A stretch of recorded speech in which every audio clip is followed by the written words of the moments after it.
ഇതിൽ കുറച്ച് റംബൂട്ടാൻ പിടിച്ച് കിട്ടി. അതൊക്കെ മൂപ്പാകുന്നതിന് മുമ്പേ കിളിയും മണ്ണാനൊക്കെ കഴിച്ചുകൊണ്ടിരിക്കുക. അപ്പോൾ ഞങ്ങളും മൂപ്പാകുന്നതിന് മുമ്പേ പറിക്കണം, അല്ലാതെ രക്ഷയില്ല. കുറേയൊക്കെ അവർ കഴിച്ചോട്ടെ, കുഴപ്പമില്ല. പക്ഷെ നമുക്കും കുറച്ചൊക്കെ വേണമല്ലോ ബാക്കി.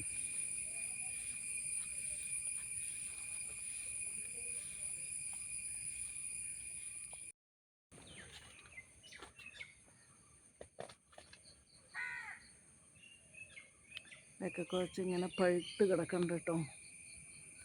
നെറ്റൊന്നും ഇട്ടിട്ടില്ല, അതുകൊണ്ട് തന്നെ കിളികൾക്ക് നല്ല സുഖമാണ് പറിച്ച് കഴിക്കാനായിട്ട്. നല്ല റെഡ് ആകുന്നതിന് മുമ്പേ കിളികൾ പറിച്ച് തിന്നാണ് കേട്ടോ. കണ്ടോ, കുറേയൊക്കെ കിടക്കുന്നുണ്ട്. അപ്പോൾ വൈകുന്നേരം നേരമായപ്പോഴാണ് ഞങ്ങൾ പറിക്കാനായിട്ട് ഇറങ്ങിയേക്കണേ.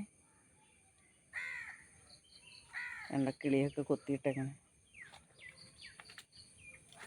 ഇവിടെയും ഉണ്ട് ഒരു റംബൂട്ടാൻ, അതിൻ്റെയും പഴുത്ത് വരുന്നുണ്ട്. അപ്പോൾ ഇതിൽ നിന്നൊക്കെ കുറച്ച് പഴുത്തതും നോക്കിയിട്ട് പറിച്ചെടുക്കാം. താഴെ മുട്ടിയൊക്കെ കിടക്കുന്നുണ്ട് കമ്പുകൾ. ഇവിടെയും താഴെ മുട്ടി കിടക്കുന്നുണ്ട് കണ്ടോ.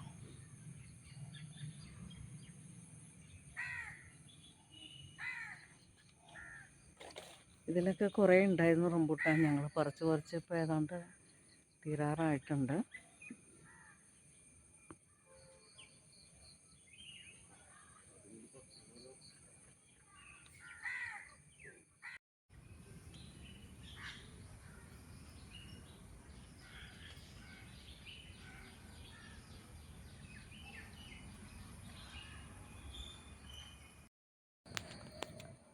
ഞാൻ കുറച്ച് റംബൂട്ടാൻ തൊണ്ട് കളഞ്ഞ് എടുത്തിട്ടുണ്ട്. നല്ല മധുരമുണ്ട്, നല്ല ഫ്രഷും ഉണ്ട് കേട്ടോ ഈ റംബൂട്ടാൻ. N18 ആണ് കേട്ടോ ഈ റംബൂട്ടാൻ. അപ്പോൾ വീട്ടിൽ ഇല്ലാത്തവരൊക്കെ ഒരു റംബൂട്ടാൻ തൈ വാങ്ങി നടണം കേട്ടോ. 3-4 വർഷം കൊണ്ടൊക്കെ നന്നായി കാച്ചു വരും.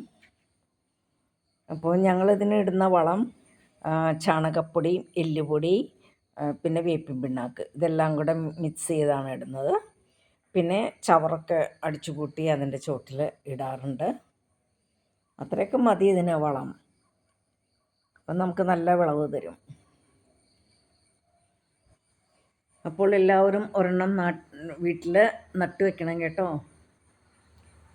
അപ്പോൾ വീഡിയോ കണ്ടുകൊണ്ടിരുന്ന എല്ലാവർക്കും ജാൻസീസ് ഹോം ടിപ്സിൻ്റെ നന്ദി അറിയിക്കുകയാണ്. Thank you for watching Jancy's home tips.